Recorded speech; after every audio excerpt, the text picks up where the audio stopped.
আর এই বিস্কুটটা খেতে এতটাই মজা হয়, আপনার বাসায় একবার বানালে পুরোটাই নিমেষে শেষ হয়ে যাবে। এই বিস্কিটটা বানানোর জন্য প্রথমে আমি একটা পাটা নিলাম, চিনি নিয়েছি আধা কাপ, আমি চিনি এখানে ব্লেন্ডার করে পাউডার করে নিয়েছিলাম। লবণ দিচ্ছি 1 চা চামচ, সোয়াবিন তেল দিয়ে দিচ্ছি আধা কাপ।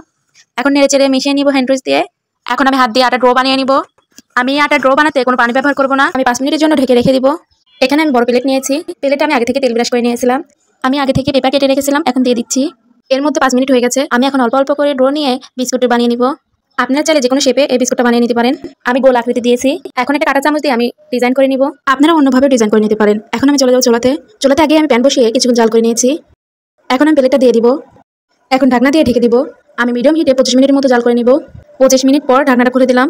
এই মুহূর্তে বিস্কুটটা অনেক নরম আছে, ঠান্ডা হলে আপনাদেরকে দেখাচ্ছি। বিস্কুটটা ঠান্ডা হয়ে গেছে, আপনাদের উল্টা পাশটা দেখাচ্ছি। দেখুন বিস্কুটের উপর পাশ আর নিচের পাশের কালার একদমই একই আছে, বিস্কুটটা একদমই পুড়ে যায় নাই। আপনারা এই বিস্কুটটা বাসায় একবার বানালে আর বাড়ি থেকে কিনে খেতে চাইবেন না, বিস্কুটটা এক নিমেষেই শেষ হয়ে যাবে। বিস্কুটটা আপনাদেরকে ভেঙে দেখাচ্ছি কতটা সুন্দর হয়েছে।